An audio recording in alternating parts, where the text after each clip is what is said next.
All right. Good evening, everyone. Welcome to the FearFans Podcast. I'm your host, Don Elmy. With me is Kate, and Nick should be joining us real soon. So tonight we are covering something that has been highly requested from the very beginning of this podcast show, and so we're covering a movie that has been that came out almost 20 years ago now, 2004, and it's a crime horror thriller called Saw, and I got it. It definitely has its place in history in horror because it had so much going for it from the beginning. Let me just catch up these comments. Hey, Thomas, good to see you. Hey, Santi, nice to see you on here. And Hi, let's see. Santi. Yep. I can't believe it was 2004 because I remember in 2004 when it came out, it was groundbreaking. Like everybody was talking about it because it's such a simple concept, isn't it? But It is. the whole film was just terrifying because you kind of put yourself in the place of the guys, and yeah, can you imagine? It's terrifying. Oh, I know. I want to play a game. Oh. Make your choice. Oh yeah, that's a lot. That's the biggest line of the movie. Live or die, make your choice. Because all of Jigsaw's games are. Oh, here. Hey, Joe. Hi, Joe. Sorry, a little late. I had to make me dinner. No. Oh, it's okay. No worries. Yeah. What's for dinner? Well, I just made a burger, bacon cheeseburger. Oh, that sounds nice. Nice. I'm jealous. I had a London broil steak. Very last thing I had to cook on my grill before my condo had me get it off my balcony. Oh no. Yeah. You shouldn't be doing that in the first place. Yeah, new policy. What out on your balcony? I shit you not, about 20 years ago, I lived like in this apartment complex with my mom, not too far away from these brand new buildings that just got put up. There's like probably about 200 apartment units, right? They all face the interstate in Madison. Some moron decided to grill out and have a party and put the grill on his balcony. And basically what just got put up, brand new apartments, less than a year old, they all got burned down from the ones because he went into the party and ignored the grill. No. Well, that's what happens when he's careless. Me, I paid close attention to that thing every single time. You have to. Yeah. Hey, how's it going, Nikki? Hi, Nikki. Hey, How are you? Hey. Hi. I'm good. Hey, Jerry. Hey, Don. Hey, so tonight we're covering something that I remember from childhood. I was just 12 when this movie came out in 2004. Yep. Ooh, That's the original. entire collection. There's seven unrated movies in this collection. Here's eight on Blu-ray. So there's 10, right? Nice. Yeah, there's 10 total. I don't have Spiral. I don't have Saw 10. Yeah, there's one more being made as we speak. Hey, Billy. Hi, Billy. You want to play a Hey, game? we're gonna get the S that all night, aren't we? Yeah. I'm good. Famous quote. I would love to play a game actually. Let's see. The Last of Us is my favorite, but also I love Hogwarts Legacy, which Kate gave me for my birthday. So, let's see. Do I want to play a game? It's very. I'm just wondering which game. It's so hard to decide. Hogwarts, all the way. Yes, that's right. There is an 11th movie in the works, and What? and let's see. Saw 10. The last one was like a inter sequel. It takes place between the events of Saw 1 and Saw 2. Right. I see. Yes. So here, just like remind everybody. Let me just go ahead and play the trailer that was released back in 2004. Yeah, let's see the trailer. Yep, a trailer that I remember all too well from even after 20 years. I was 18. Yep. Here, wait. Let me do this. Let me do this right. Yeah, let me do this right. I gotta mute everybody. Sorry.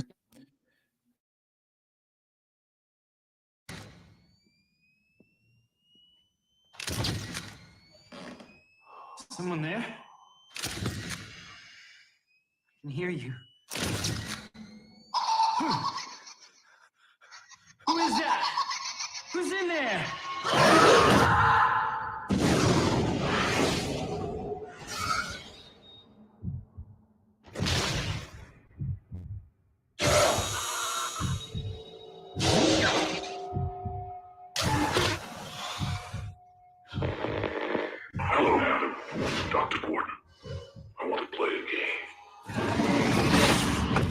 Jigsaw killer.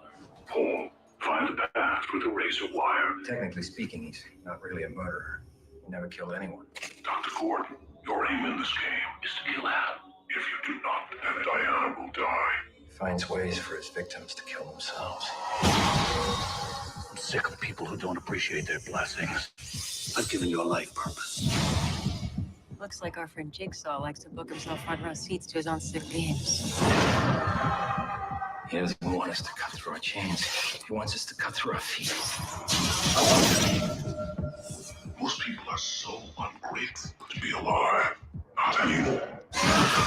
You are a drug addict. Do you think that is why he picked you? He helped me. Don't believe Adam's lies.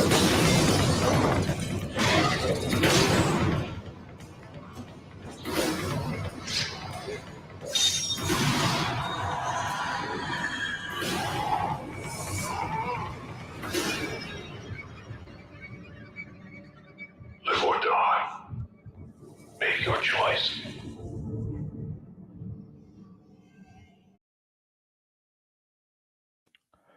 Oh, still as chilling as I remember it 20 years ago. Yep. Yeah, You definitely. know, I just watched that for the first time today. What did you Hey, think, Dead Joe? Souls. What did you think? Hi, Dead Souls. You know, I never picked up any of these horror movies because the wife doesn't like horror, and I've been married to her for 14 years, been together 18 plus, you know. So I don't get a chance to watch and feed my horror fetish, you know. But Gotcha. I borrowed this from a friend. He's not going to get back till I watch all 7, or what is it? Yes, all 7 that are on here. I gotcha. Yeah. So that's I good. was, I mean, for a newer movie, they really had some imagination and kept me guessing the whole time. I was wrong more than once, Oh, you know, oh, trying yes. to figure that out. Yes, I just love how it's a horror film technically, but it's also a crime thriller. It has like some twists to it, and oh man, like it really makes you want. Really makes you want to. Even though it is disturbing, it's pretty. It can be gut wrenching at times, but it does make you want to keep watching to find out who's behind all this. You know? Yeah. Yeah. Yeah, definitely. Just a big shout out to Tom because I know his son's not very well, so sending Oh yes, him lots yes. of Thoughts and prayers for his son who is currently going into surgery. Hope that goes well. Yeah. I'm hoping he recovers swiftly. Yes. Oh, here. Let me see. Don, the debuts of yes, that is true. It's director's Yes, we- debut of James Wan, and who also wrote this film along with Lee Wannell, who played Adam who was one of the 2 guys in the bathroom. Yeah, that was his debut. Mm-hmm. Yes, they're both They're- Australian. Yeah. So, yeah, you did you see you watched Saw, Nikki, right? Yes, I have. Yep. Yep. My first horror movie back in 2004. I was 18. Oh, okay. I was just 12 and saw it because a friend of mine had a friend of mine had a bootleg of it and showed everybody. Not gonna say who. Not saying who. Nick. You saw Saw? No, it wasn't Nick. No. Oh, No, Nick would never do something like that. No, this is someone else. Okay. Yep. They You have actually had. You have to know some pretty dark people to get a bootleg copy of a movie. And Oh, I don't this think was- Nick would know those type of people, but I do. No, I mean this was the early 2000s when bootlegging was a lot more common, like with discs. Oh, yeah. You know. Well, it was also a lot more common if you go even further back because you had all the file sharing programs. You know, you want a bootleg copy of Windows, I get it, you know. It's funny because people say that Lee's character, that Adam should have dated the other guy. Oh, Lawrence. Oh man. Oh man. Yeah, They I'm pretty actually sure have Lawrence- a place that. Sorry, you go, Dom. Yeah, no. Lawrence was like had a wife and a daughter in this, and who were being held hostage by Jigsaw, like in order to motivate Lawrence further into killing Adam.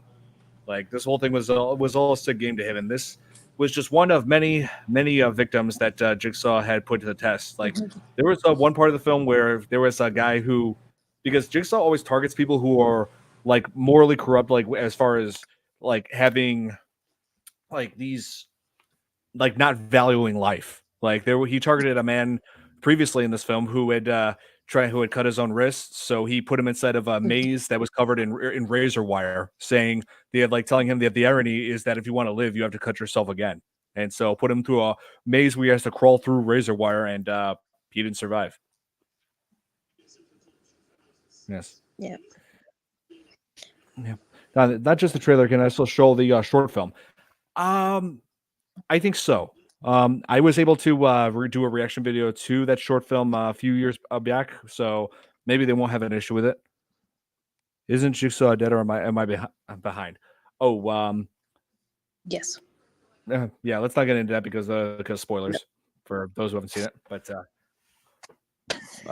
everything okay from your end, Kate, or is I think you're muted. Yeah, good. Yes. I'm just on mute sometimes because like there's some really loud Daughter. people in this building. Okay. But all good. No worries. Yeah, I think it will. You know what? Maybe I should show the short film just to give you an idea, just to give you guys an idea. That one goofy little actor that plays Zepp Hendel or whatever, or Jigsaw, depending on how you look at him. Yeah. It seems like he's always played that type of role because he's from a TV series that I got hooked on a long time ago, and he was very deceptive, very devious then. And he was from Lost.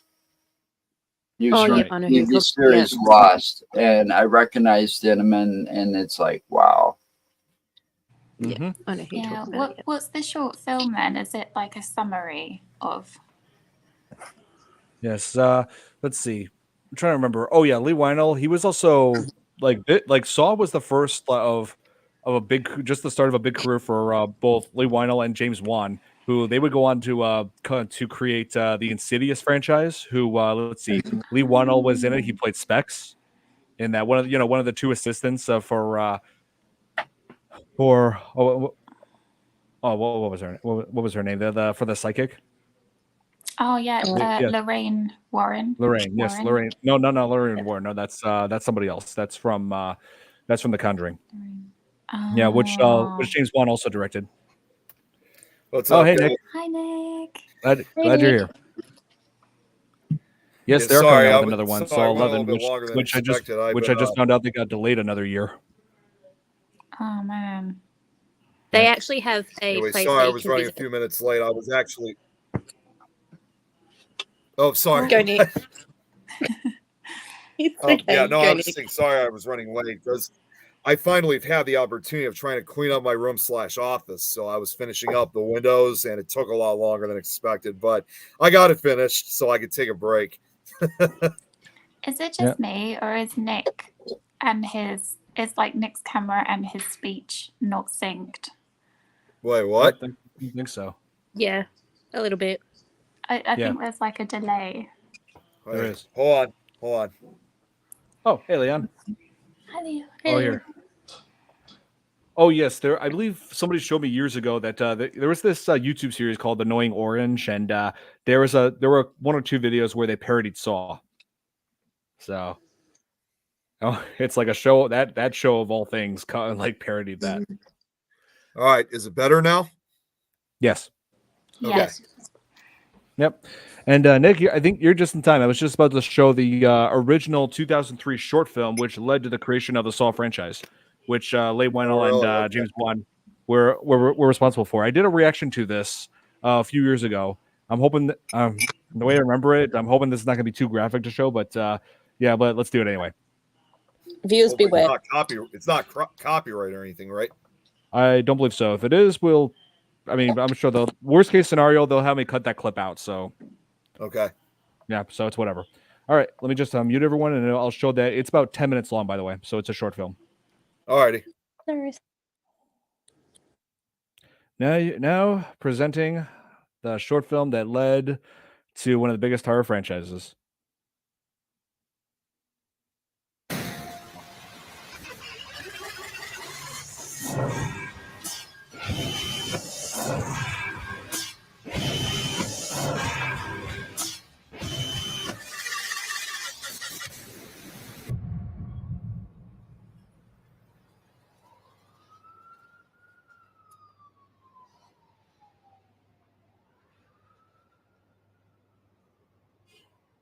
Tell me what happened, David.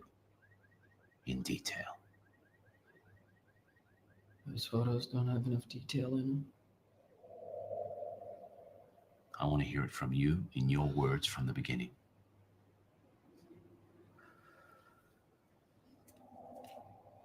I just finished my shift at the hospital. I was going home.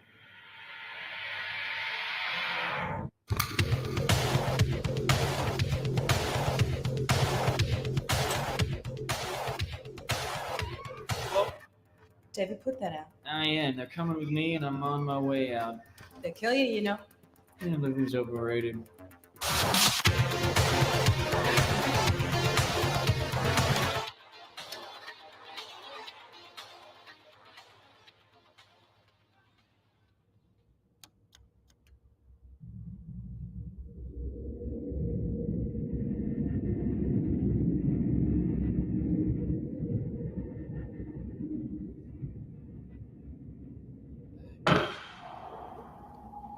After that, nothing.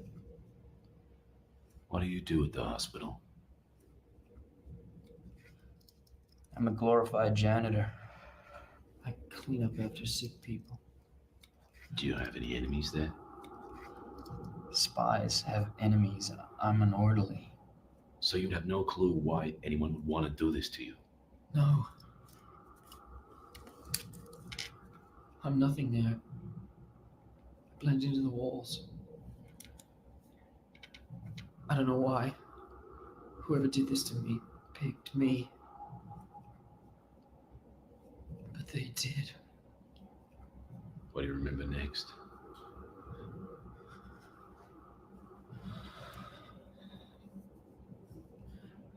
Waking up.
Hello, David.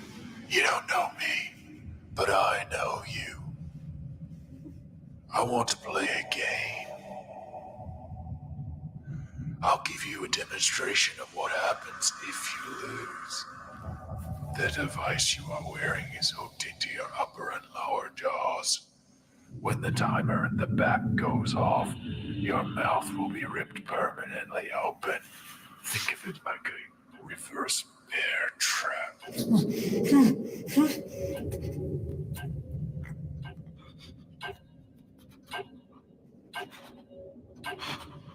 I'll show you.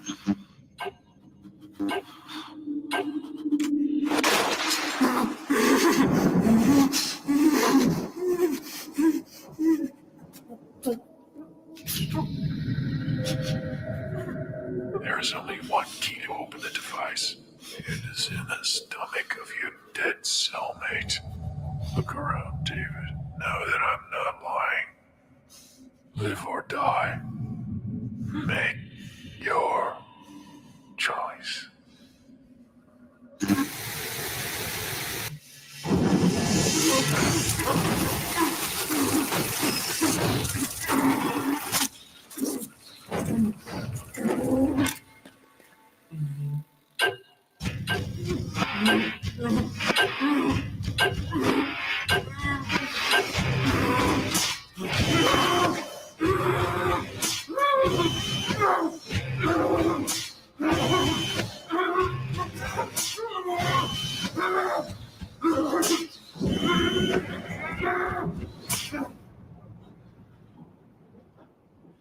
It says here in the report that after the timer started, that's when you saw the body.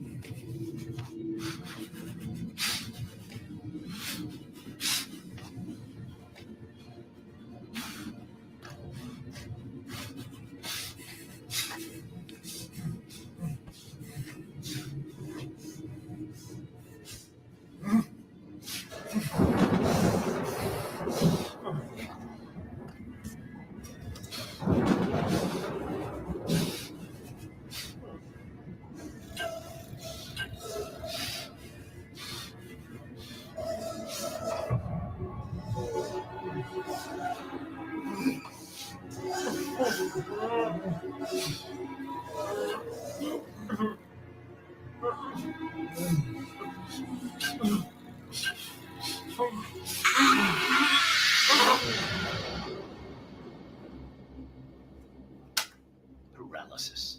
He wasn't dead, he just couldn't move. You cut open someone that was still breathing. I know.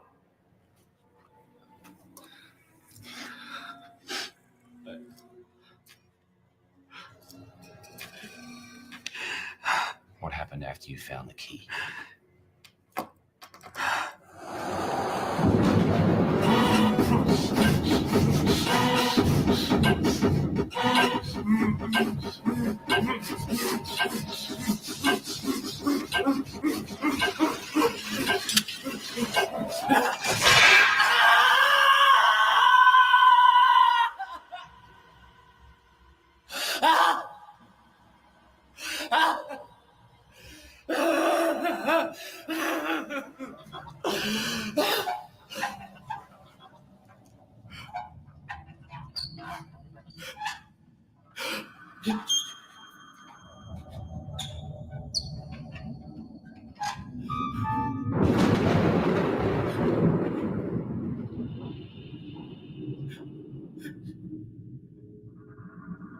Congratulations, David. You are still alive. Most people are so ungrateful to be alive, but not you. Not anymore.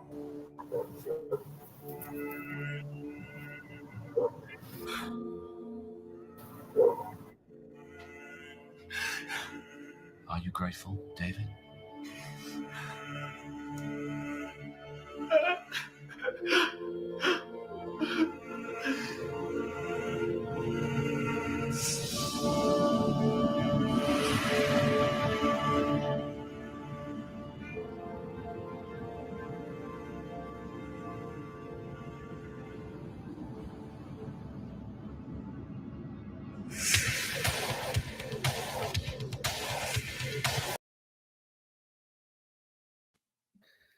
Wow. Well, that was interesting. Yep, sure was. What's up, Jill? Hey, Jill. Hi, Joe. Hey, Jill. I'm trying to unmute the mic. Oh, here. Oh, she muted herself. Pickle Tom. He's in the chat. Pickle Nick. So yeah, that's how Saul was created. Wow. And several things were changed because obviously, like with Lee Whannell's character was like switched with Lee Whannell was like switched with Shawnee Smith, who plays Amanda, who becomes a staple of the franchise. And let's see, let me just show a picture of of her, and when she was in Saw. Hang on. I got one other thing to say about that. Speaking of that bear trap. Yes. But And- Yeah. Yeah, and when she was offered the role, she like originally was like didn't really want to because she didn't really like horror films, which is weird because I remember her from this one other horror film. Hang on, one of my favorite horror remakes, and that is The Blob. They remade The Blob. Are you serious? That's her. Yeah, it's actually good. Well, I know, actually, hold on, crazy. Joe. Oh, hold on. Well, hold on, Joe. I mean, this remake of The Blob, I actually do enjoy. I mean, this had amazing effects. So, like, there was several things that they actually improved on. So, as far as remakes go, this one actually did a good job. Check it out. So Can we I'm go, just can reading we what go Sachi back just to wrote. that? Could we go back to that picture, like you just showed of the blob? Because doesn't the guy on the left look like Jeremy? Yes. Like, It's actually, serious. That's he kind of does. Jeremy. Oh my god. It kind of does. Yeah. Wait, That's actually it's actually Kevin Dillon who is Yeah. and if that sounds familiar, his brother is Matt Dillon. Yeah. Okay. Oh my Yeah. god. Jeremy, if you Okay, watch now it. that Outsiders. Kate, now that you said that, I'm not going to be able to get that image of Jeremy out of my head now. Yep, Jeremy Thanks, was Doug. Brian. Yep, Jeremy was Brian Flagg in The Blob. Apparently, I remember that now. Oh, this. And that one actress that played Allison in the Saw, the one that played Allison in the Saw, I keep mistaking her for Julia Roberts. Monica Porter. Mm-hmm. Santi, Potter. Oh, yeah, Monica Potter, when yeah. Yeah. Santi, That's you call me the king of laughing. You should have seen what I was doing, what me, Kate, and some of the others were doing last night on Tom's show. Yeah. I'm innocent. I wasn't there. The gun smoke. Those bloody balls. We were playing golf it last night, Don. So I wish you were on it, but you had your live stream. But so I have my live stream. Yeah, Yeah, where I finally completed Spider-Man 2. So I'm done with that live stream for That's now great. until they give me some DLC stories. Then I'll go back to it. If you guys notice, I still got my voice. Oh yeah. Because I was laughing so hard last night, Don. They were all going to start saying, is Nick going to have a voice by the end of this for Fear Fans tonight? It does I get think quite Jeremy said that. aggressive. Oh, man. It gets very aggressive golf. It Yeah. does. It was their fault. They started it all. So what did Jeremy say? I'm innocent. Jeremy said his voice would be gone. Oh, yeah. So yeah, that scene was like one of the most shocking of all. Like the one with Shawnee Smith, who plays Amanda, the only survivor of Jigsaw's traps, his death traps that he sets up. And the only part of the scene that I do make fun of though is where she like goes to the body and then pulls up the shirt and there's a question mark on, and I'm just like, oh my god, I should have known. Riddler was behind it all. I still remember watching that scene. And here's the thing. My first time ever seeing this was my first time ever seeing I was only like 11 or 12 at the time. And at that time I wasn't as big into gore as I am now, but when that scene came out, I'm thinking, oh geez, I know exactly what's coming. And it was just kind of a weird experience as I remember. Yeah, I mean, I was 12 when this movie came out, and I saw it. I was like shocked by like by the violence and also by the twists that it had. I mean, this movie really did have a good story. It did. It does. And ironically, at the time when I first saw it, it was actually right around the time when Saw 2 was coming out, and I still remember because I was at a sleepover. My mom saying, "No, you cannot watch this movie. You can't." And unfortunately, we did anyway, even though I was kind of nervous because my friend I had at the time was insisting. And when I got home the next day, my mom's like, "You watched it, didn't you?" And I was like, "Yes, I did," but it wasn't my choice. It's like, fine. No, I'm not. Yeah, but well, Nick, you don't just tell. You never tell your parents what you're seeing. I mean, that's the key to like being able to watch scary movies when you're a kid. I mean, that's how I was able to get away with seeing this when I was 10.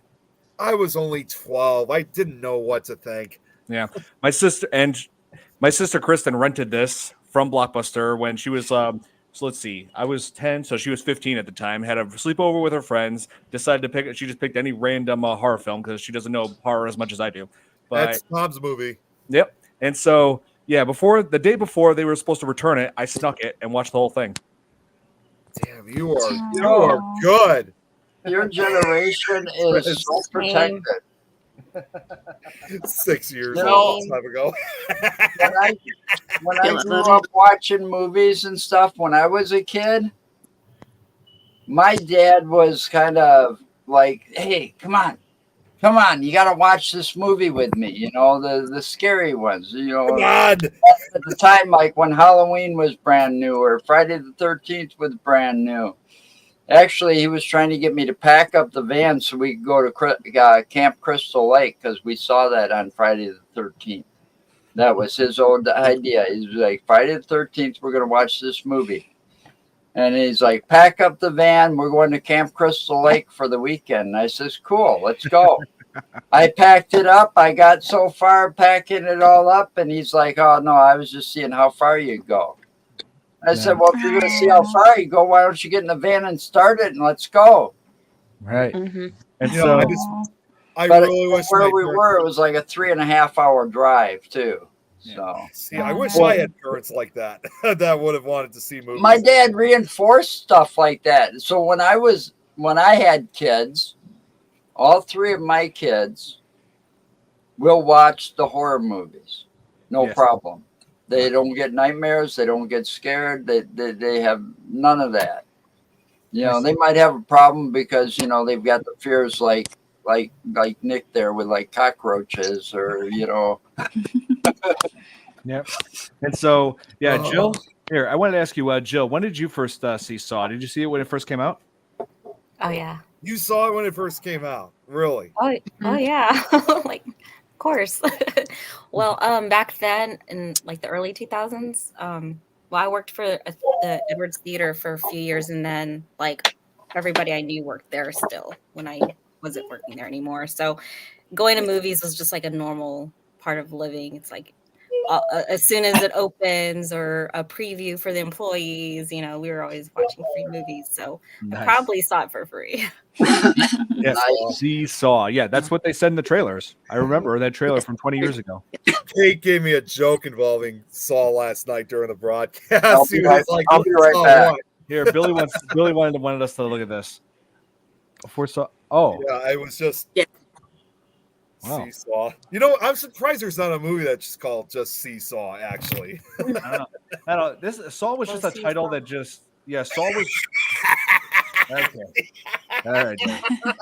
As I still have my voice, Jeremy. I just said that. Can we show Jeremy who he looks like just as he's here? Yeah, Dad, show the picture. Just really quickly, just like one second. Oh, there. Jeremy, you look like this guy.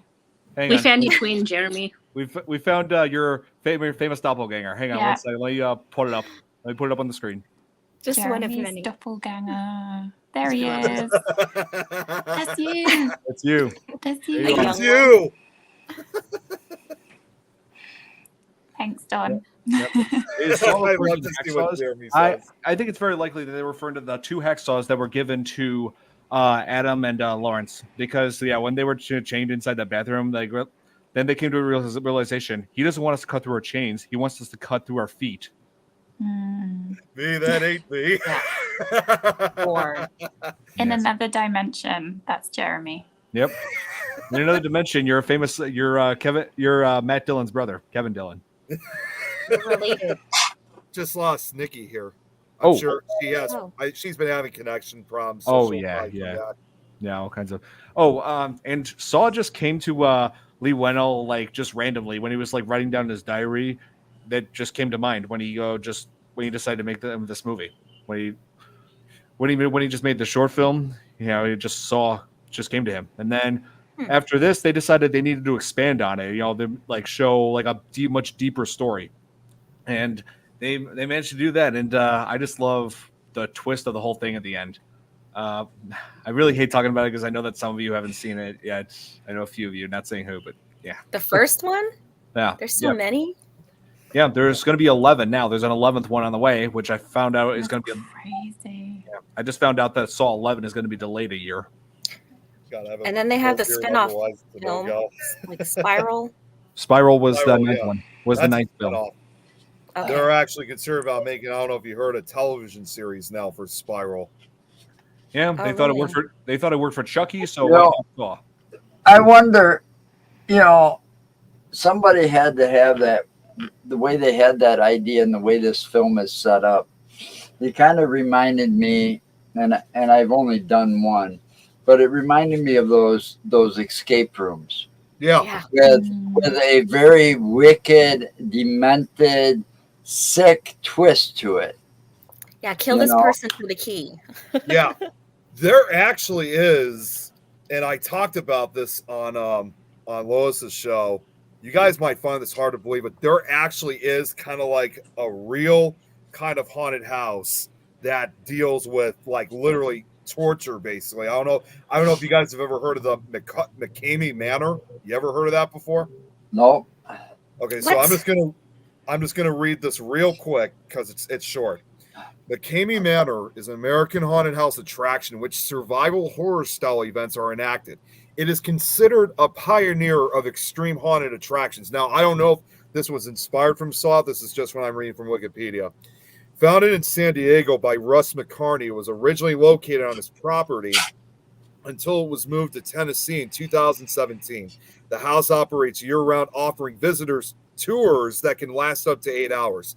To participate, guests must sign a liability waiver that includes the inability to leave the experience without the staff's permission and being subjected, I'm not going to read everything, being subjected to physical forms of physical and psychological torture and having bones broken, teeth removed without anesthesia, and being drugged. Oh, Jesus. I have heard of that. Yeah, McCamey Manor has attracted significant controversy, criticism, and media scrutiny. And it says it permits just a handful of patrons each weekend. There is no conventional entrance fee. Instead, McCamey strangely accepts dog food for his pet's dogs. At the Tennessee location, guests must be at least 21 years of age or 18 to 20 years with parental consent.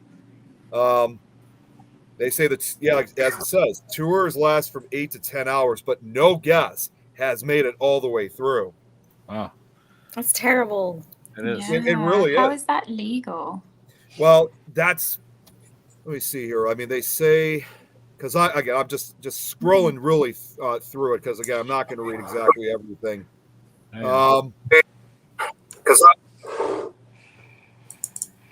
A volunteer guy testified that the 40-page waiver signed by participants listed. No, that's not it. What's that? Foreign participant Laura Heard's Brotherton on a visit to the manor in 2016. She repeatedly used her safe word for several minutes before employees stopped torturing her. She was later treated at a hospital for extensive injuries, but it doesn't say. Damn. Oh, wait. This is the latest thing they said here. On Halloween of last year, the Tennessee Attorney General reporter Jonathan Scrimetti notified McCamey Manor that it was under investigation over concerns about its business practices and whether they might violate the state's consumer protection laws. Specific concerns include the allegations that withdrawn consent is not honored, lack of access to the waiver, and the inability for contestants to win the purported prize money. That's the thing, too. This is also one of these classic examples in which there's a 10-hour experience called Death for a Prize of $20,000 for successful completion. McCarney deducts, however, $500 from the prize for every failed challenge or use of profanity. Man. Yeah. Sounds like a carny game, a rigged carny game, where it's like impossible for you to get the prizes that are worth, a fortune. You go to them carnivals and you got the boombox up there, back in the 80s, and all you got to do is this, but it's impossible to do this because the games are all rigged. I know that. I used to be a carny. Right. Back in the 80s. So most of those games you play are rigged. Yeah, I mean, I even says here, like you guys just asked, journalist Tara West has reported that in the communities where the tour is staged, residents question how it remains legal, even with waivers. That doesn't sound. They should shut it down. They really should. Yeah. This is probably as close as you can get to like a real Saw experience, basically. Man. Yeah. I mean, what was I going to say? You just wonder what the world's coming to. Somebody that would actually set up something like that for real, and then the people that would actually subject themselves to going through this type of torture. Really. 20,000, right? I mean, it makes you wonder what the world is coming to. Yeah. When somebody's making money off, and this guy's making money they're off. making Yeah. How they allow that? Yeah, exactly. Yeah. Oh, what was I going to say? Oh yeah, Nick, we were just talking before about how Lee Whannell and James Wan, like after this, they would have moved on to work on all kinds of horror films. Like most notable was the Insidious franchise. Yep, Insidious. Yes, Insidious. And let's see, what else did we had Lee Whannell also wrote another movie that I remember, Dead Silence. Remember that one? That Dead Silence, yep. Yes. There was also that zombie movie, Cooties. Oh, and also one of his latest works is the 2020 remake of The Invisible Man. Oh, really? I didn't know he was in it. Or worked on it. Worked on it, yes, he did. Yeah, he worked on that. And I got to say, like, the Men of Success Land, like, this, I mean, Saw is definitely that franchise is definitely his most successful work. I mean, just the first movie alone made over 100 million worldwide, and it only had a budget of just about around 1 million. And also, yes, that's true. And James Wan also directed Aquaman. That's Lee right. Whannell actually said in an interview, because when it came to the devices that are used in most of the Saw movies, yes, it's kind of ironic, like what I just brought up about this manner. He said he was so fascinated by the devices that were used in Saw. He said at one point that one day he just went on Google search and just typed in like Spanish Inquisition torture devices, like to get some ideas of where the stuff came. And all he said was the stuff that comes up, you haven't even touched of what humans have done to themselves or each other. Let's see. Oh, first Aquaman is easily my favorite. Oh, I see. Yeah. He could have got inspiration from Vlad the Impaler as well. Yeah. And his castle in Romania. I mean, Vlad the Impaler also inspired Dracula. So, yeah. Kate, I'm just going to throw this out. If you ever want to do an episode of your show with Vlad the Impaler, I know one guy who could tell you about it for hours. This guy named Tim Kohler. Jeremy would know. Tim Kohler is the Vlad the Impaler guy. I'd have to listen to that one. Yeah, I've always been fascinated with Dracula and vampires. It's like my thing. You'll love what Tim says. And how a guy could sit there and impale so many people, and then just sit there among all these people impaled on these long, whatever they were called, and sit there and eat his dinner and drink his wine or blood, whatever he did. I mean, that was one sick puppy. Yeah. Well, what Tim will tell you, you might actually find some surprising things about that. Because, again, Tim really has done his studies on Vlad the Impaler. Yeah. And let's see. Oh, hey, I wanted to say, like, there's other brutal traps that were featured in just the first movie alone of Saw. Like, there was another one where they were investigating, like, there were cops who were like investigating each crime scene of Jigsaw. It shows that in some flashbacks. Yeah. Where like a second victim after that razor wire one, there was a man who was like feigning some kind of an illness, and so Jigsaw trapped him inside this room where he had to like read the combination to a safe, which inside the safe there was a cure to a slow acting poison that was in his system, and he had to like read the combination of the safe written on the wall with a lighter. He had to use a lighter to find. No, there was a candle, I thought. Or not a lighter. Sorry, candle. I was going to say all over. There were like numbers, like millions of numbers written all over the walls, and so he has to read which one to try to figure out the combination. And also, and on top of that, he was covered in this flammable substance. So I think the whole floor and room was covered in it. That's the way it looked to me. Yeah, because even the safe looked like it was covered in something. Yes, it was like broken glass. I think there was broken glass on the floor too. So yeah, that too. And on top of that, the flammable substance on his body. He had to be careful with that candle, which he wasn't in the end. So, yeah, he ended up burning himself to death because that's the thing. Jigsaw doesn't directly kill his victims. He just makes them finds ways to make them off themselves. Yes, that's right. That's one sick. I mean, he is. That you kind of wonder if that was inspired off of some serial killer. Because there are a lot of sick minds out there that done a lot of sick shit, and I'm sure we haven't heard it all yet. Well, and that's what I was saying before with what Lee Whannell looked up, because you know what? I'll be honest. I one time looked it up myself. Yeah. Like devices, and what I saw, it's beyond even words. It just goes to show that throughout history, man has been using different types of techniques to kill one another. Or it's used as torture to get information. Yes, right. That's true. You know, yes. And there were people that were deemed as experts in torturing people. Yep, that's right. You know, in the military, abroad, it doesn't matter if it was United States or overseas. You know, those military back in the day, they had people that were experts in torture, like waterboarding. And some of the things they did was just undescribable. Yes. Absolutely. And Billy was pointing out that Dina Meyer, she was in this. She played one of the detectives that was investigating the Jigsaw's murders. And Dina Meyer, she's been in a lot of works, but one of the movies that I loved her most in was Starship Troopers. Yeah, I like that one.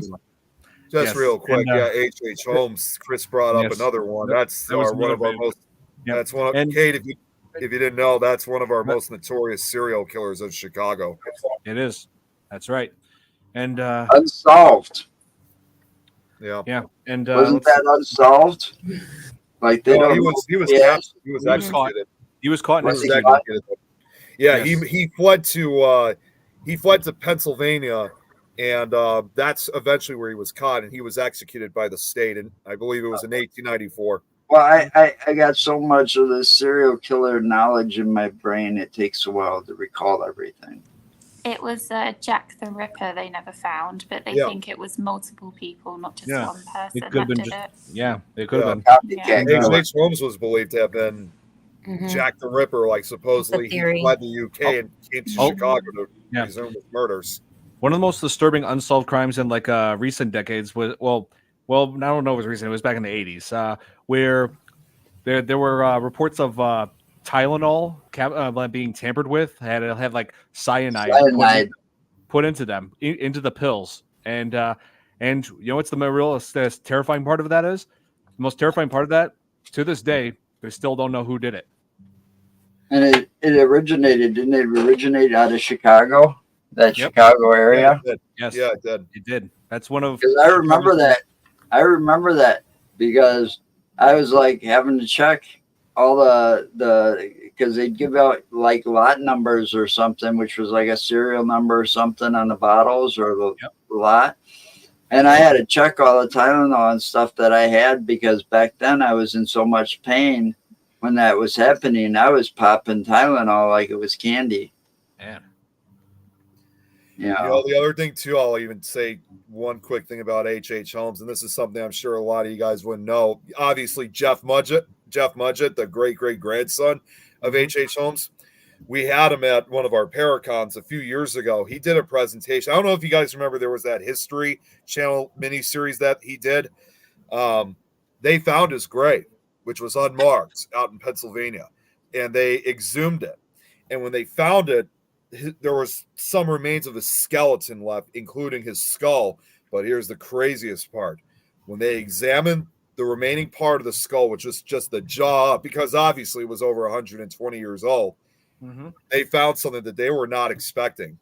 His brain was still intact after almost 125 years. How the hell is that possible? How does that happen?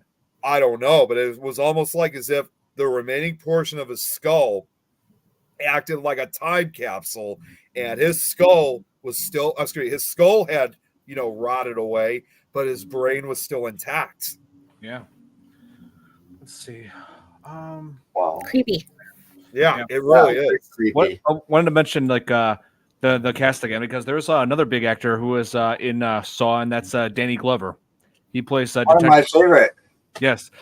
So Danny Glover, he plays Detective Tapp, who is like investigating the Jigsaw murders along with his partner, like relentlessly, such a good cop, relentlessly pursuing him, and suspects that it was that Lawrence had an involvement with it, but and even though he was in that scene where we interviewed Amanda, that's one of my favorite scenes. But Danny Glover, he's known for playing cops in all sorts of different movies. Like God hates me.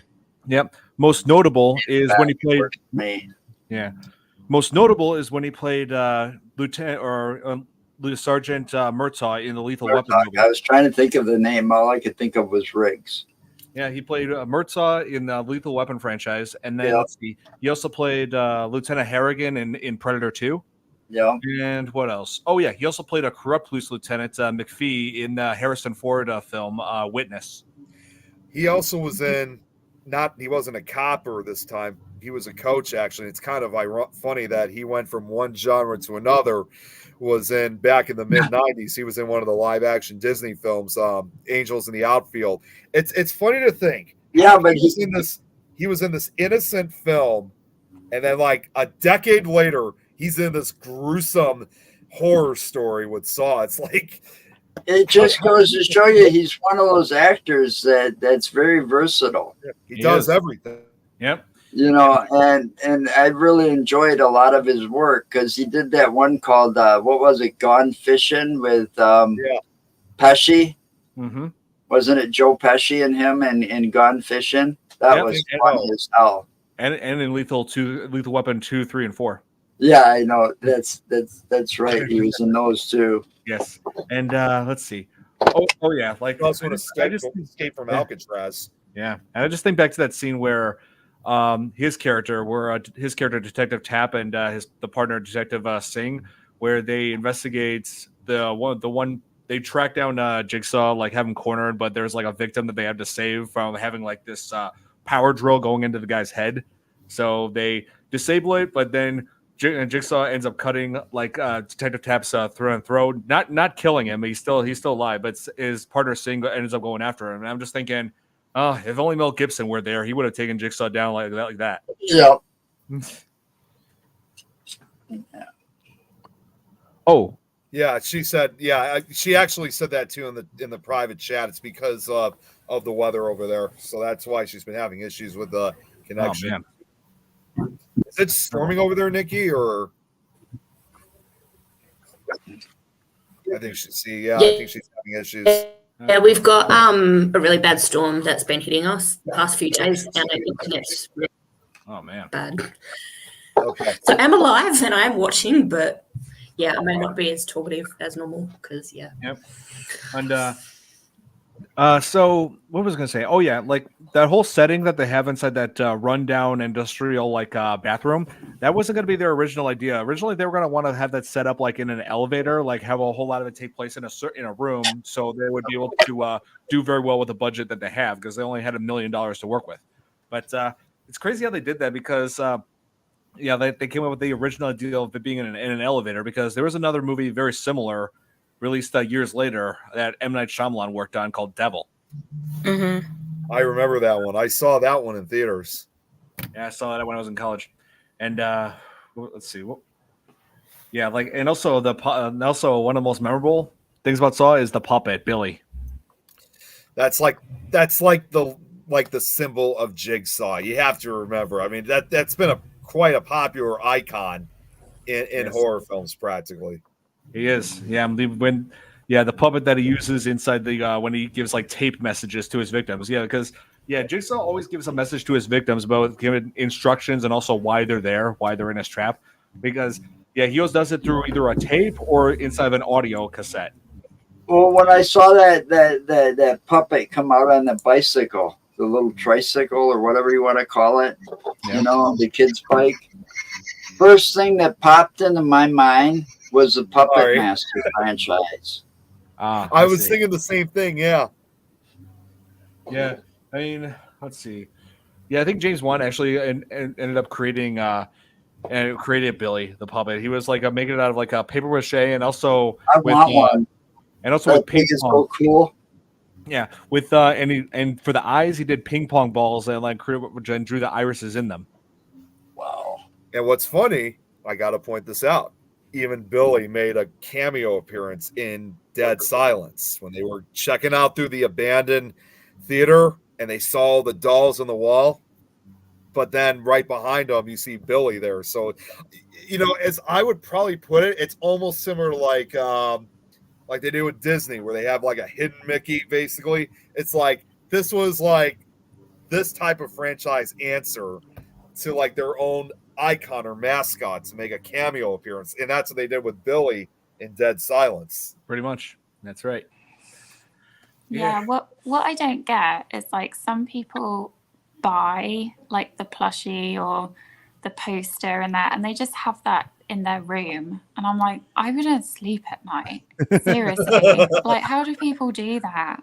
All of these like horror mascots. Oh, because they're hardcore horror fans. You know, they Yeah, just, exactly. Yes. Yeah, I couldn't do it. I'd just be like, nope.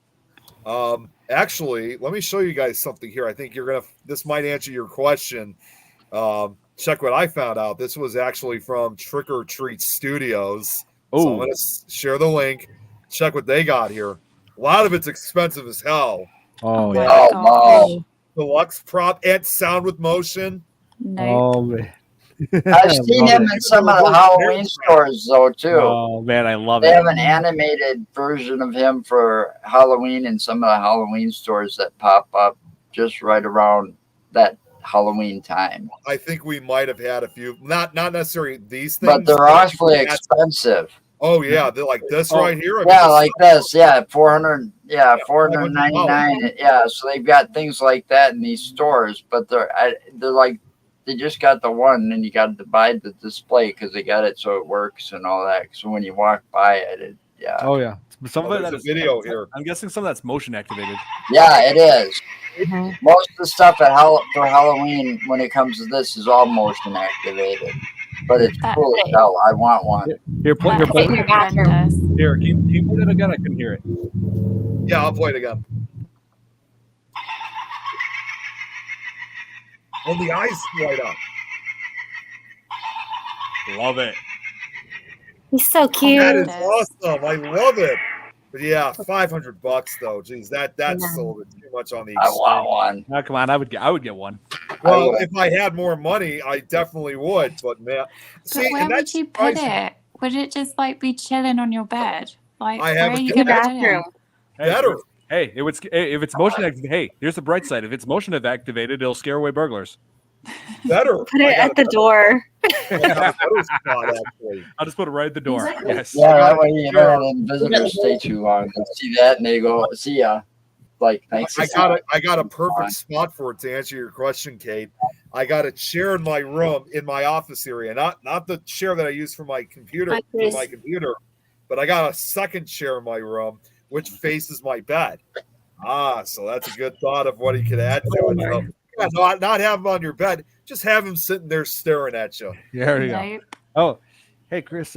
I wish I had all that stuff from my video store days. Good night, Chris. Hey, good night, appreciate you watching, Chris. Good night. Yes. I want to go back to a comment that Jeremy said, which was actually pretty funny. Chris. He's like, all right, Nick, I'm going to need some information now. I'm going to be playing Michael Bolton at full volume nonstop until you tell me the secret behind the classic rubber duck. I have no idea what he's talking about. It's referring back to when we were talking about torture devices and like when it was back in history. Okay. Oh, man. But, boy. yeah. And so, Well, okay. Yeah. So Detective Tap's like partner Singh, like when they were chasing down Jigsaw, Singh ended up getting killed by a rigged shotgun that Jigsaw had prepared. And it's crazy how we learned that Jigsaw, like, this whole time I was watching the movie, I'm thinking he has to have some kind of an engineering background in order to create all these different traps, like the reverse bear trap, and in the next film there was that Venus flytrap device. Like all these devices that he's creating. I'm thinking he has to have some kind of an engineering job, like something that he did in his life. Hunting. I don't know about hunting, but Yeah. I mean, because of the bear traps. Oh no, but I mean, because there's all sorts of different devices that he makes throughout the series. I'm thinking this has become from some sort of a job he had for a living, like an engineer. Yeah, that's true. And my suspicions ended up being correct.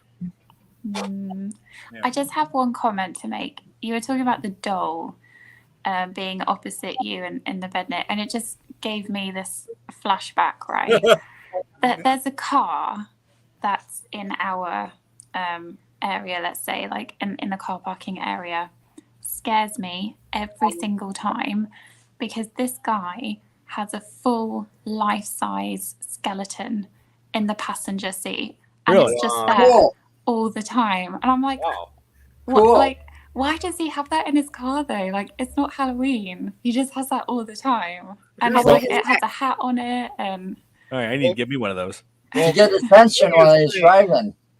The funniest thing about that is because obviously you guys have seen like my Jack Skellington animatronic so many times. Right. While it's basically innocent looking, it can actually look kind of scary. It can actually look kind of scary looking if you're in the dark with it. Because imagine going downstairs, like if you left some, like imagine if you were coming down to the kitchen at night, like if you forgot something or whatever the case is.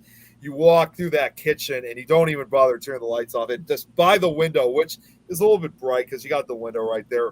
There's this tall, like the 7 foot tall black figure standing there. It's like, oh, jeez. But you know what?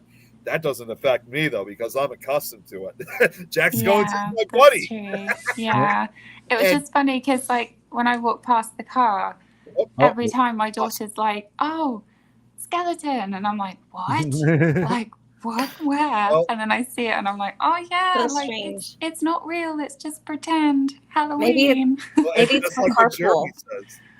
Yeah, maybe it's like an Uber driver or something. He does it for laughs. Yes.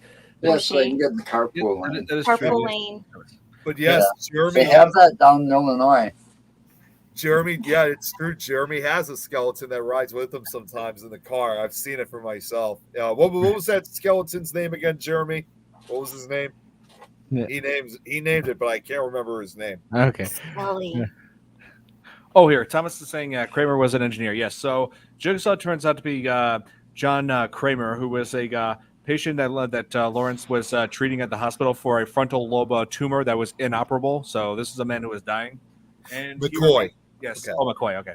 So, yeah, Kramer reveals that his motivation behind all these killings and capturing people and trapping them is because he experienced like a lot of people who just don't appreciate life, and yet he's the one who is like very slowly dying, and he wants to put like other people in this situation where they have that and they should help. Where it's like the message is that you should value life no matter what, because he said he doesn't. Yeah, John says that he doesn't appreciate people who are just not very grateful for their blessings, and he's that's deep. Yep. And Amanda was such a person. Like she's like the only survivor of his traps, and she was purely targeted because she was a drug addict. Which, if you look closely, when she's being interviewed by police, when it shows like her arms, there's markings on there, so I'm guessing she was like doping up on heroin. So some dangerous stuff. And so after she survived the trap by cutting a guy open and like taking the key out of his stomach and unlocking that reverse bear trap was the same thing as you saw in the short film. Like the Billy puppet was just going into the room and saying, some people are so ungrateful to be alive, but not you, not anymore.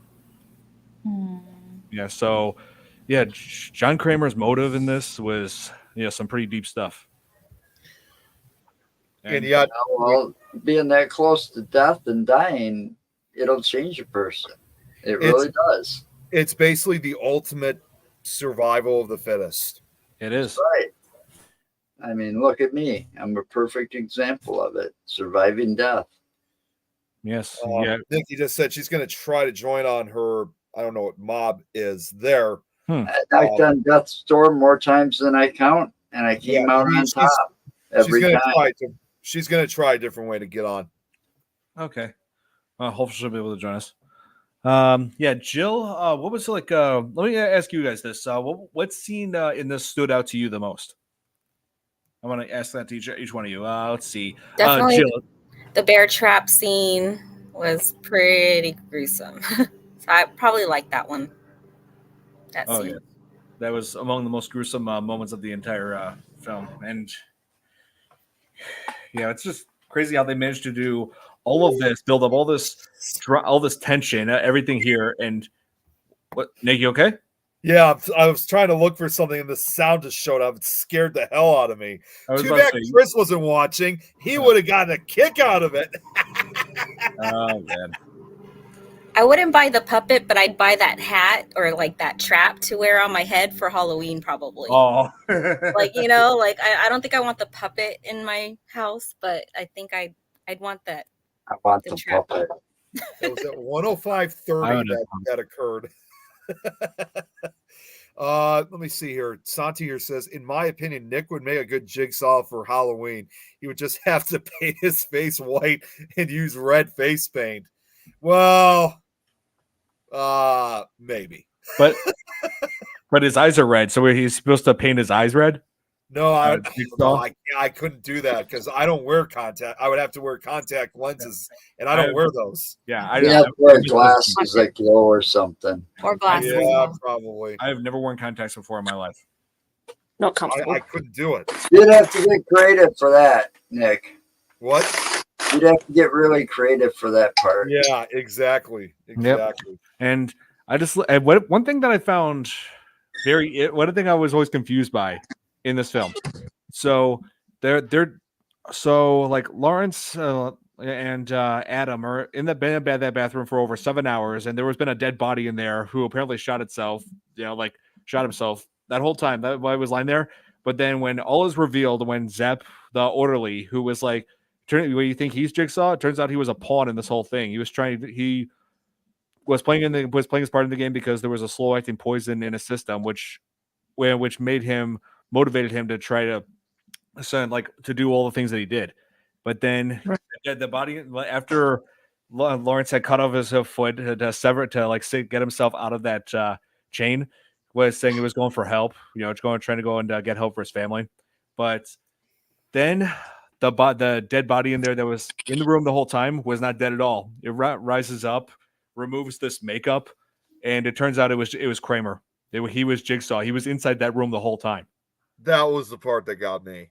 Yeah, it really did. In the flashback where it showed they had him in the hospital being treated and for the tumor and or not being treated, but examined by the doctors. And then when they said it at each crime scene, there was a peephole showing that Jigsaw just likes having a front row seat to his games, and that's exactly what he did in that bathroom. He wanted to witness the whole thing. But the question is, how did he just pretend to be a dead body that whole time?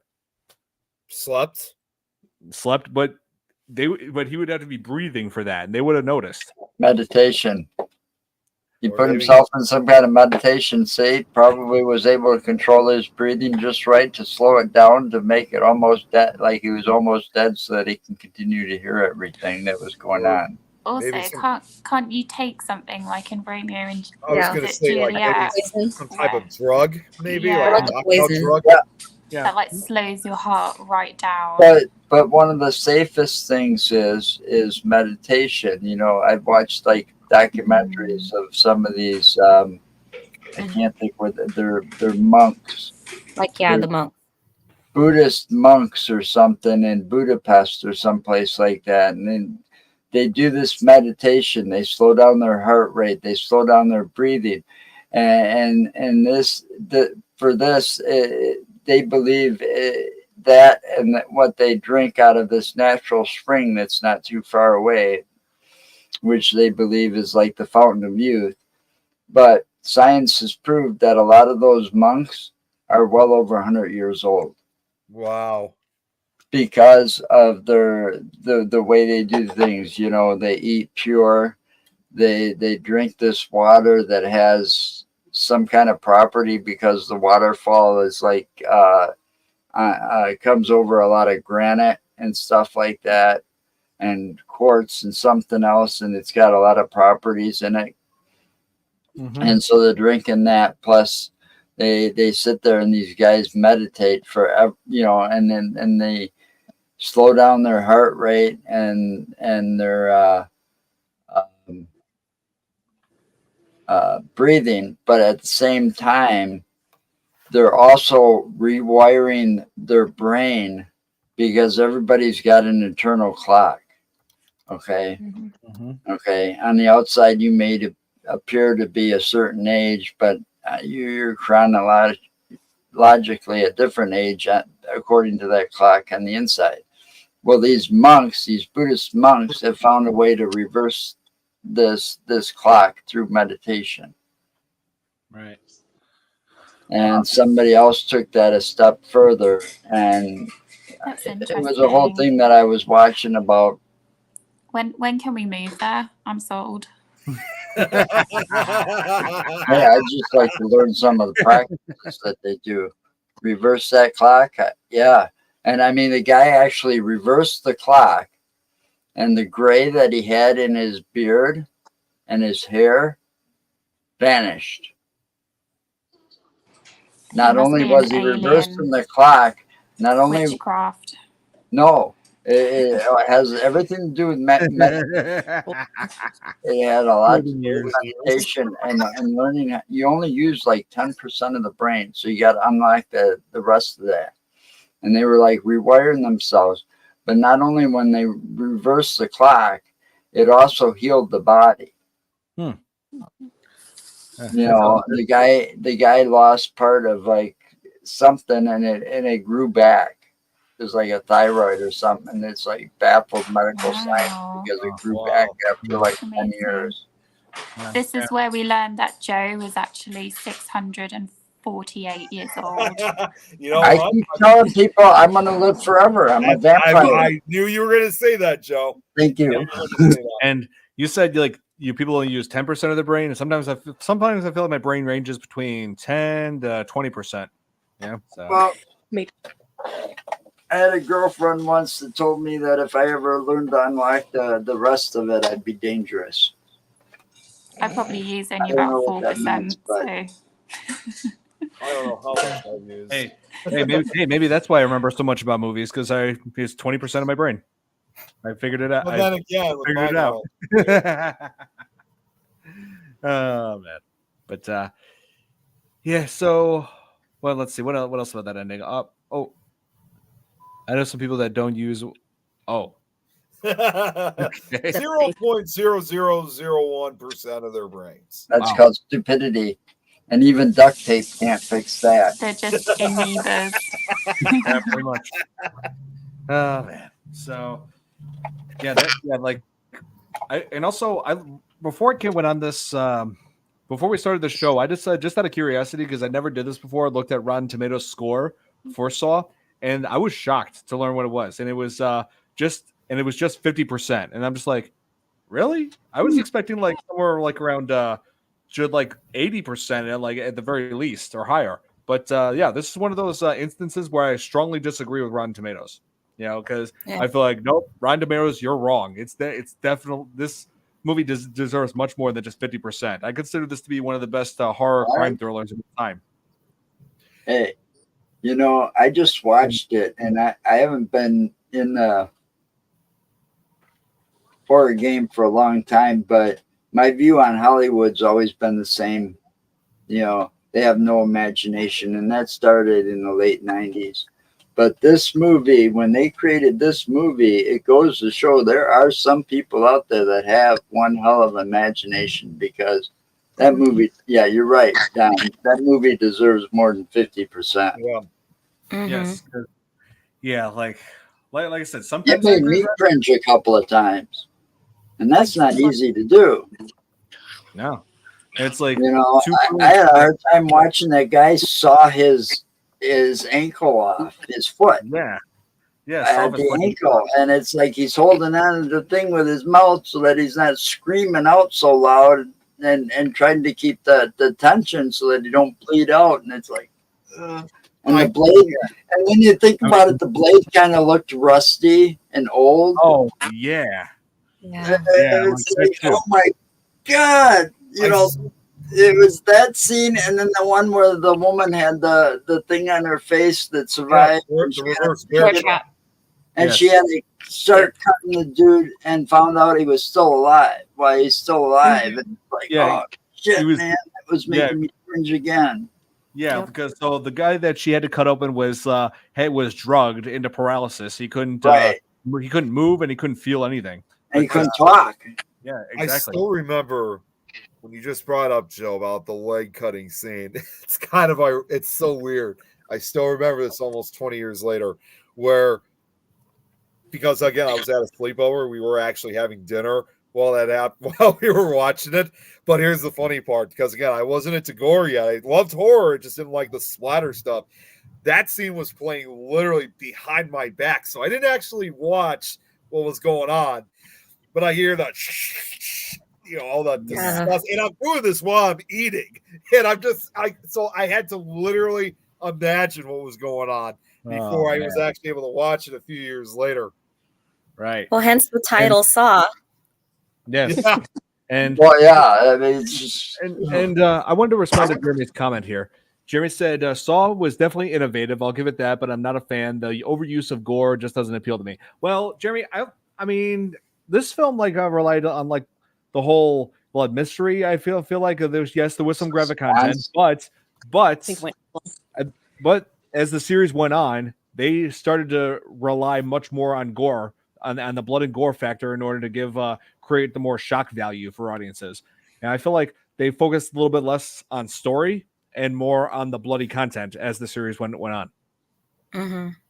Yeah, I mean, that was basically like those type of movies answer so it keeps up with my theory about sequels. You can only take them so far, and then you either if you're going to try do something different or deviate from the original way it's made to something new, then you either give up or you just don't do it, or whatever. Just well, I mean, to be fair, I mean, Saw 2 and 3, I feel like the second and third film did a good job in expanding on the story, on the background. Like there were a few good twists in that as well, but after that, I feel like it was going downhill from there.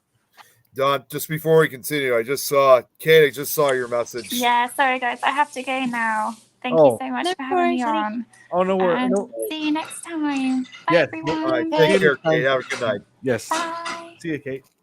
And that's the thing too. I wanted to also bring up too, when it came to when you just mentioned about like the splatter genre involved, or for these other movies that came out after Saw and the sequels.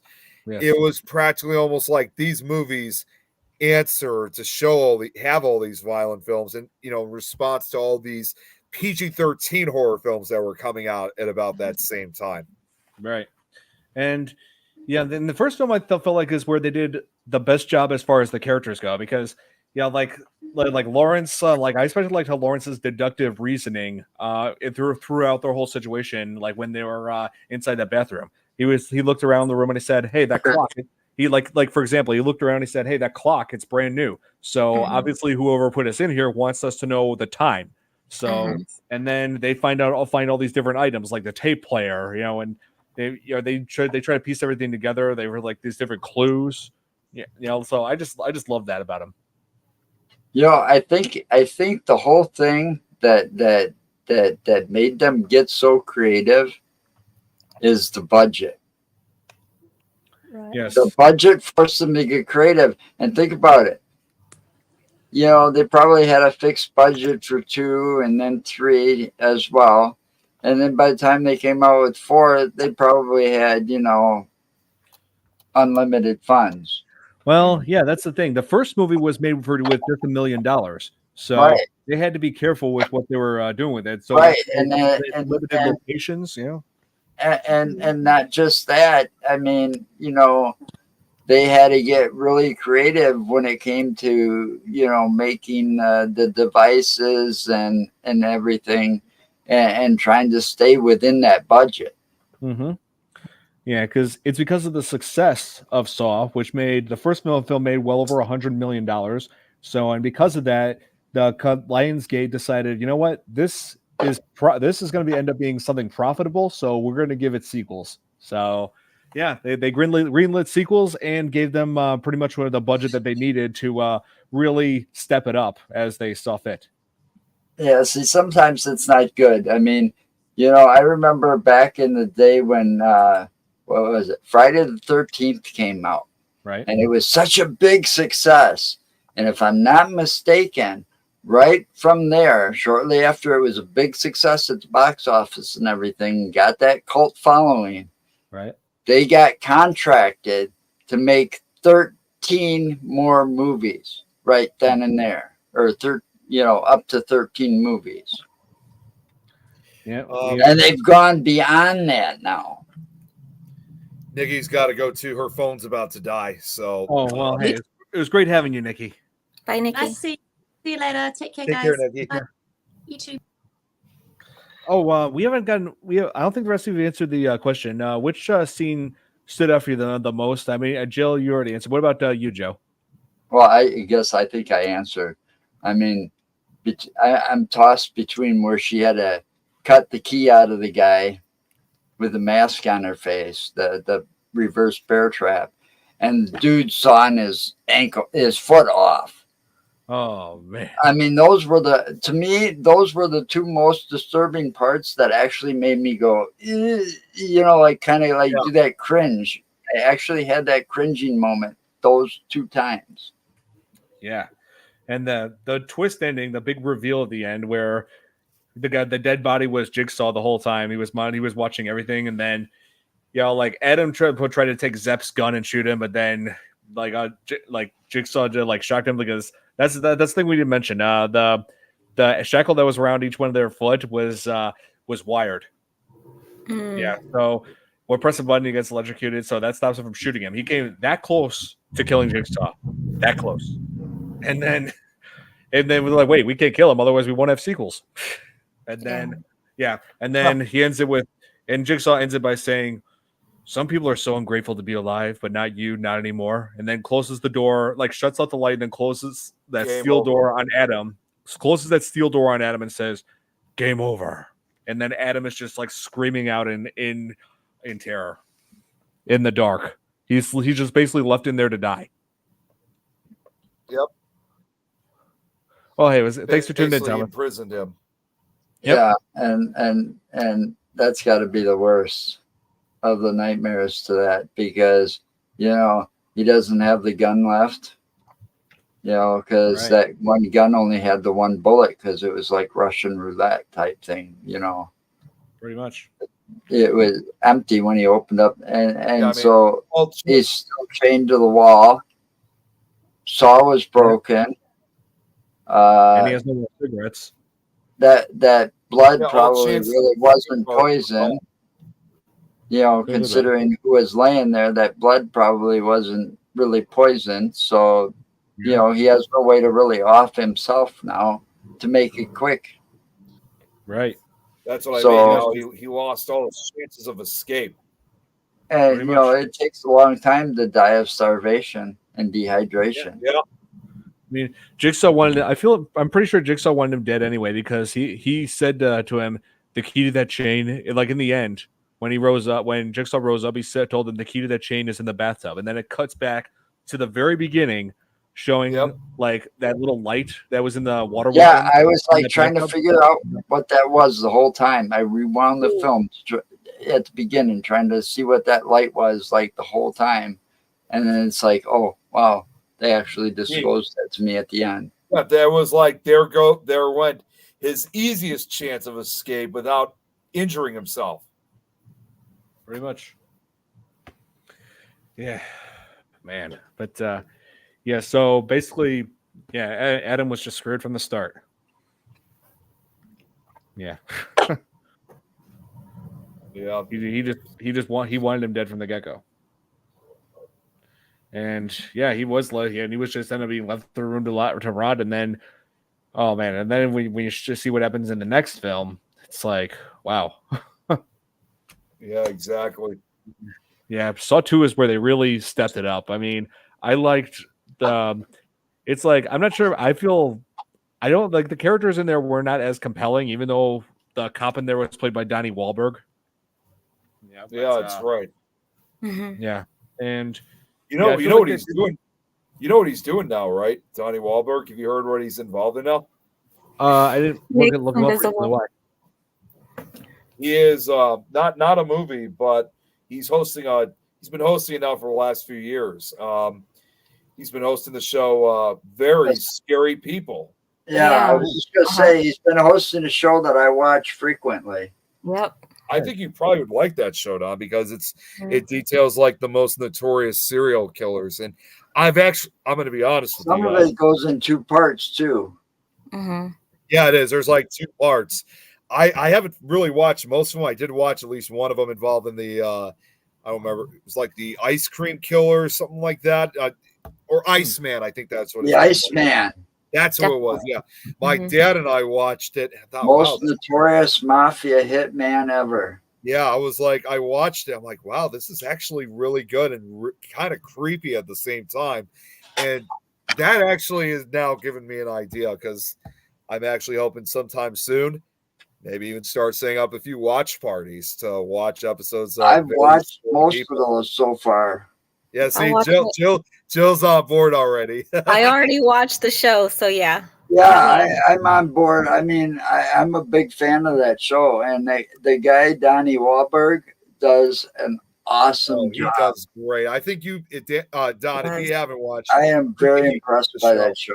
I'll have to check it out. I'm actually checking right now, just out of curiosity, if they're going to make another season. Because so far, Don, if you didn't know, so far 5 seasons have been made. They haven't obviously it hasn't featured all the serial killers, but I'm checking right now. There's a season 6, and it's not just serial killers because they did something. Yeah, there is. Isn't there another show? I'm not sure if he does that or if it's some other guy. How It Really Happened. Oh yeah, yep. Oh yeah, that's another one that I've watched too. They've I even don't know if it was on that show or the other one, but they did that like the Waco. That's the Waco shooting. Yeah, they even did. There was actually one episode, in fact, of Very Scary People. I'd love to check out. It's not surprising. Once I say it's what it is, it obviously immediately grabbed my attention. They did a 2-parter episode of Ronald DeFeo Jr. of the Amityville horror killing. That was a very good episode. Yeah. Yep. I've seen that. Yeah. Well, guys, we got to wrap this up. Yeah. Hey, it's already 10. The next show's got to go on. Yep. So, I don't know if he's going, but yeah, I know we still got to wrap up. Nonetheless, wrap it up. Yep.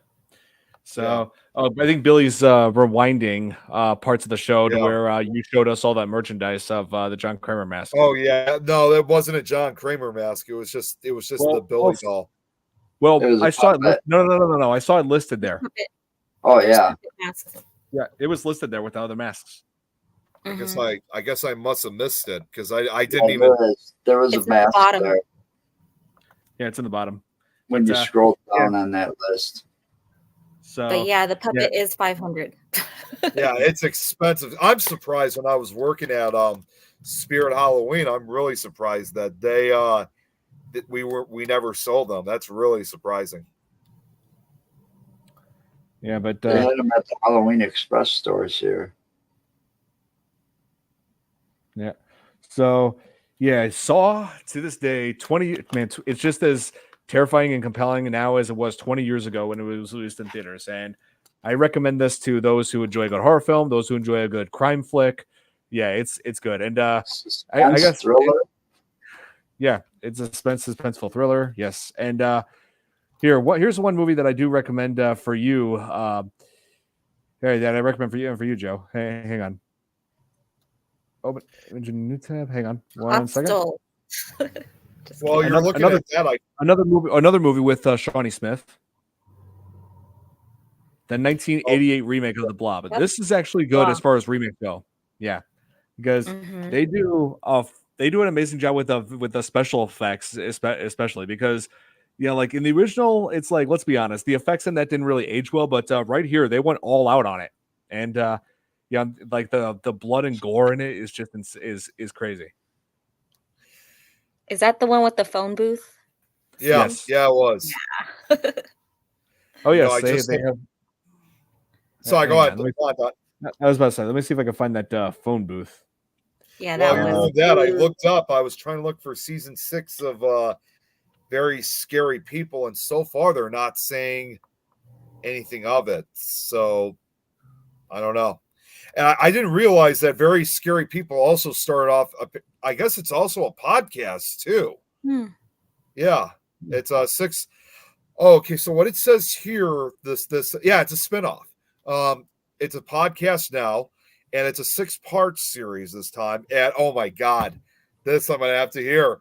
In the 6-part series of Very Scary People, this podcast version, host Donnie Wahlberg untangles the dark and complicated story of what happened on a night in 1974 in Amityville, New York, and unearths how these grisly murders sparked an infamous haunted tale. I'm going to have to look that up now and see that, because that whole thing about that is the people that bought the house after the Feos ended up being the ones that spawned the whole story. Yeah, and the thing is, that was all a scam. But the DeFeo story is the scariest story of the whole Amityville thing. Yeah, and it was a murder. The books, the movies, everything should have been based on that and what actually happened there. Right. Because the truth about that house is a lot more believable than that book. I'm actually just going to say this real quick, and then Don, I'll let you. We've actually had a few years ago with the Chicago, one of our Chicago Ghost Cons, we actually had one of the former kids to come out and actually tell what really happened. And if you hear his story, it is his name's Christopher Quarantino. He tells a very different tale than what we're all familiar with Amityville. It kind of blew me away with what I heard from him. Wow. Oh, here. Billy's asking which one's creepier, Billy the Puppet or Billy the Dummy? I don't know what the difference is. From Dead Silence, Billy the... Oh, Billy the... Okay. Yeah. I want to say Billy from Saw. Yeah. Oh, and also... Oh, here. Billy's right about this. The director of The Blob also did The Mask and The Scorpion King. And he also directed Nightmare on Elm Street 3. Yes. Chuck Russell. Nice. Oh, yes. So, yeah, he's done some good work in the past. All right. So, yeah, we got to wrap this up. But, Saw. Greg's coming on. But, Saw, amazing film. It's even though it is pretty disturbing, it's a very compelling horror thriller. So, highly recommend it to everyone out there. And be sure to tune in next week as we cover The Conjuring 2. Can't wait for that. Yes. So you guys, I put out a poll for which film we should cover next week, and almost 90% of the audience has been wanting us to cover The Conjuring 2. So that, along with let's see, then Child's Play will be next. I got something I like to share, by the way, when it comes to... No, that's when I wish I still had my Chucky doll. I got something I'd like to share for next week's show involving the real haunting. I think you might find. I actually had it featured in my slideshow, so it might be something you may want to see, just to throw some truth into what really happened at Enfield. That Jill, I think you saw it. Yeah, I saw it. Yeah, it's creepy as hell. Like what you saw. I mean, I'll just put it this way. The sequel to The Conjuring, it's creepy. But when you see like real stuff involved, it's even far more, even a little bit disturbing, but it's totally worth checking out. It is. So I'll save that for next week. Oh, here. Billy wants us Billy and several others wanted us to cover Scooby-Doo on Zombie Island. That all depends on the poll, like you said, though, right? Yeah. So Child's Play. I'll create another poll after this. See what they decide. Yeah. Did you know that they were making a horror movie out of Little Mermaid? Yes, I've heard about that. Yeah, I remember you said that last. I've been told that. Yes, it is so ridiculous. Yep.